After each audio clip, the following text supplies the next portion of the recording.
अगर आप वर्ग 2 की तैयारी कर रहे हैं और साइंस सब्जेक्ट से हैं तो ये वीडियो आपके लिए है। हालाँकि मैं भी वर्ग 2 मेंस के लिए प्रिपेयर कर रही थी। मेरे कुछ वीडियोज़ भी पड़े हैं जिसमें मैं कुछ-कुछ प्रिपेयर करती रहा करती थी। हाँ, मैं 6 टू 10th ज तक कंप्लीट करती थी और मैं ट्यूशन भी पढ़ाती हूँ। 11th-12th के बच्चों को केमिस्ट्री एंड बायोलॉजी पढ़ाती हूँ। तो जब मैंने सिलेबस देखा तो मेरे तो होश ही उड़ गए। देखिए, सबसे पहली बात तो कोई कोचिंग पे भरोसा जल्दी मत करिएगा जो कोर्स बेचने में लगे हुए हैं और जो टेस्ट सीरीज़ बेचने में लगे हुए हैं, उनका कुछ नहीं जाता, जो भी जाएगा आपका जाएगा। दूसरी बात पोस्ट ही नहीं है, जैसे कि आप लोग कहोगे कि मैम पोस्ट ही नहीं है तो अब क्या ही पढ़े, क्या ही नहीं करे।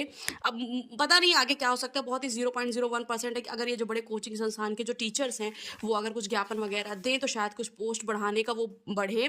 तो मुझे तो नहीं लगता है, लेकिन कुछ कहा नहीं जा सकता। और अगर पोस्ट मान लीजिए 1, 2, 3, 4 बढ़ती भी है और अगर आपका मन भी करता है देने का, फॉर्म भरने का मन करता है, तो अगर आप सिलेबस उठा के देखेंगे मतलब जो वर्ग 2 वाले ने दिया है, पहले तो प्री में तो इतना सा सिलेबस दे दिया था उसने, बिल्कुल भी संभावना नहीं थी। मैंने सारे कोचिंग के वीडियोज़ देखे, सारी कोचिंग की टेस्ट सीरीज़ देखी, कोई भी इस जिस लेवल का उसने सिलेबस भेजा हुआ है, उस लेवल की उसने टेस्ट सीरीज़ कहीं पे भी नहीं दी गई है। ये बहुत ही मतलब देखा जाए हार्ड नहीं, medium level, hard to medium वाला लेवल का इन्होंने सिलेबस दिया हुआ है। तो आप आँख बंद करके किसी के ऊपर भी कोर्स मत खरीदिएगा। और हाँ, अगर आपको जो है मैं आपको इसमें से दिखाती हूँ। देखिए, क्लास 11 की बायोलॉजी है और क्लास 11 की बायोलॉजी में देखिए इसने पूरा जो है वो उठा के रख दिया है। प्लांट फिजियोलॉजी यहाँ पे पूरे ये सेल का है, यहाँ पे एनिमल फिजियोलॉजी, यहाँ पे आप देखेंगे कि सेलुलर स्ट्रक्चर, यहाँ पे डाइजेशन, एब्जॉर्प्शन वगैरह, एसिमिलेशन, ये सारा चीज़ दिया हुआ है।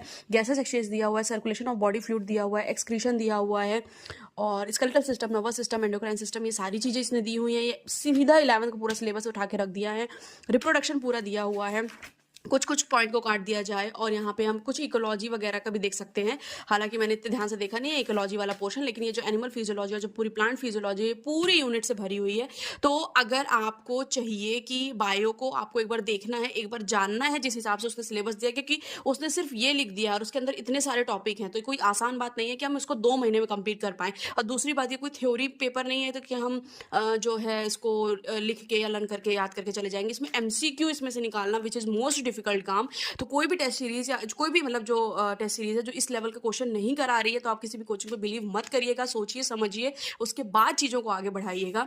तो ये हो गया बायो का। और यहाँ पे मैं 11th की केमिस्ट्री लेके बैठी हूँ, जो मैं 11th की केमिस्ट्री पढ़ाती हूँ।